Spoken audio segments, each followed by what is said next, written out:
Hey everyone, welcome back to Nicreation. It's been a while, and it feels great to be back. So if you're like me, you probably downloaded the long-awaited beta for Battlefield 2042, and after being greeted by a poor man's Jake Gyllenhaal, you found yourself in the immensely Battlefield experience that was Battlefield 2042's buggy open beta.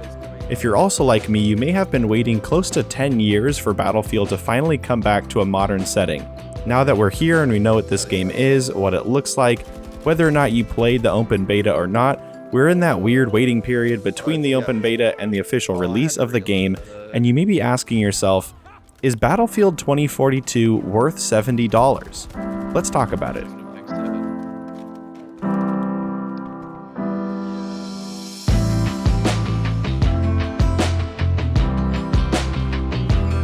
First, a quick overview of Battlefield.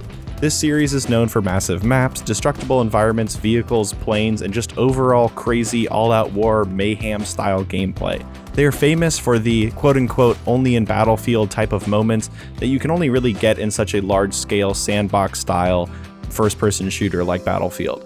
So that about brings you up to speed. It's probably been one of the most serious competitors to COD, besides maybe Halo, and that's honestly part of the reason I like it, just because it's something to challenge the biggest guy out there to say, hey, we can bring something new and fresh and fun to the table, and I think a lot of other people respect Battlefield just for the fact that they're bringing out something different than Call of Duty.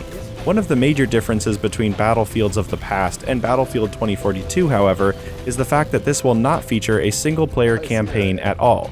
And hot take incoming, $70 for a game sucks when I'm used to paying $60. But honestly, that's just the way of the future. With AAA games consistently increasing in cost for their studios to make, having larger dev teams to work on their games, not to even mention inflation, it's bound to happen at some point. So shed a tear now, because I am sad to say that the days of $60 games is looking like it might be edging farther and farther behind us. It just so happens that Battlefield is one of the new games charging the new $70 price point. So we're just going to have to get used to it. Okay, so maybe you're a hardened Battlefield vet and the whole $70 price point thing doesn't really bother you that much. This kind of brings me to my next point. Almost every other popular multiplayer FPS game coming out today is free.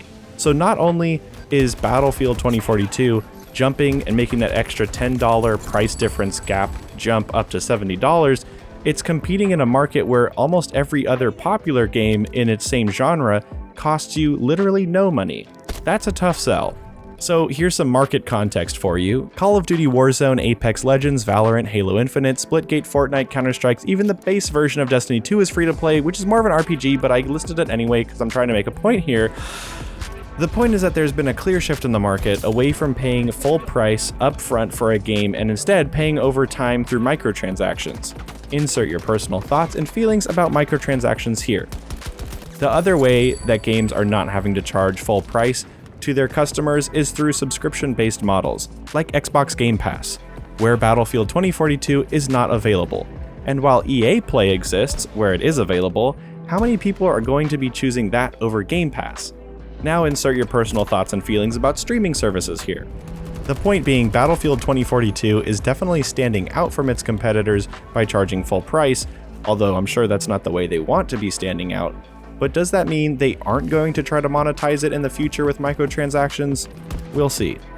So you may be thinking, is there a reason to buy a $70 multiplayer FPS experience when I can just download other great titles for free and spend literally $0 on them? That's the question, isn't it? If you haven't tried some of the free games out that I listed before, definitely go and try those out because you're missing out if you don't. But taking my own personal bias towards Battlefield and my own love for the genre in general, taking that aside, there is really no reason that makes Battlefield an easy sell at $70 to people who are used to getting multiplayer FPSs for free. I think my main concern after playing the beta and seeing how some of the blueprints for how DICE and EA plan to possibly monetize the game has me concerned. Battlefield 2042 has taken a rather large departure from its normal class system with different unique roles and classes, i.e. the recon, support, and medic and assault classes, and instead opted for a hero-based character selection. Sound familiar? Sound monetizable? Sounds fishy at all? I mean, to be honest, it doesn't sound great. It sounds like, despite the price tag of Battlefield 2042, EA will still try to monetize the game through microtransactions. I don't have the most faith in EA. EA has plenty of experience monetizing free-to-play games. Just look at Apex. They have made over $1 billion off of that quote-unquote free game. Let me say that again, $1 billion. $1,000 million off of a free game. So you think EA won't try to milk this cash cow too? Sorry, I'll get off my soapbox. Honestly, I don't even care about all the microtransaction stuff as long as the game is good. As long as the core gameplay is good and there's a team of devs that are constantly working on it and balancing it and adding more things to enhance my overall experience with the game, I'm happy. I just want to have fun playing the game. If you want to pay for a skin, go for it. I could care less. Okay, so final verdict time. Is Battlefield 2042 worth $70? Well, knee-jerk reaction is no. But the more I think about it and the more my Battlefield bias takes over my little tiny pea brain, I think, man, I really want to play that game. So of course I pre-ordered it. As did many other people, I'm sure. And I'm gonna enjoy the heck out of this game, because honestly Battlefield is just my kind of game and I love playing it. But if that isn't you, and if you aren't a Battlefield fan, then you're probably not gonna spend money on it. Or at least not yet. I'm worried that microtransactions will ruin this game, but I think the overall gameplay loop is solid and I'm looking forward to see how the game progresses. We've seen even in recent days how EA plans to fix some of the issues in the beta, even that the beta was a build of the game that was a couple months old. They've included many fixes to a lot of the problems that people faced in the beta, so I'm not letting my beta experience hold a lot of water, other than just to get me hyped for the overall game and how it made me feel, but I know they're going to fix a lot of those issues that were presented. I'm mostly focusing on the issues that seem to be baked into the core of the game. That is what is concerning to me. So if you are vehemently opposed to the fact that EA is charging people to play, or the fact that most other AAA next-gen games are going to be $70, then vote with your wallet and just don't buy the game. It's that simple. If you're asking, Nick, will the lack of story and more money and time devoted to multiplayer as well as the $70 upfront price tag lead to a better overall Battlefield gaming experience? I sure gosh dang hope so, but only time will tell. This game has to stand out.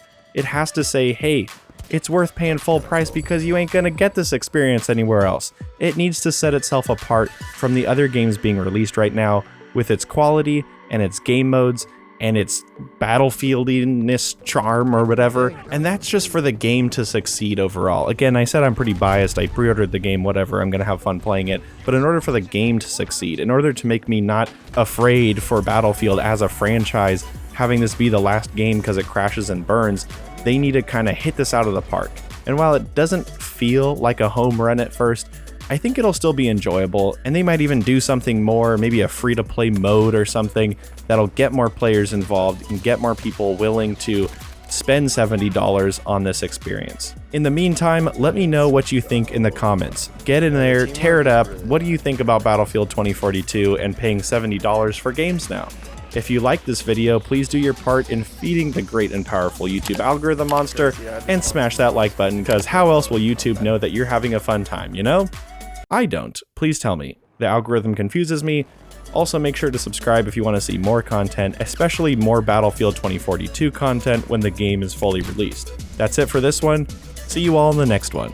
Peace, boyos.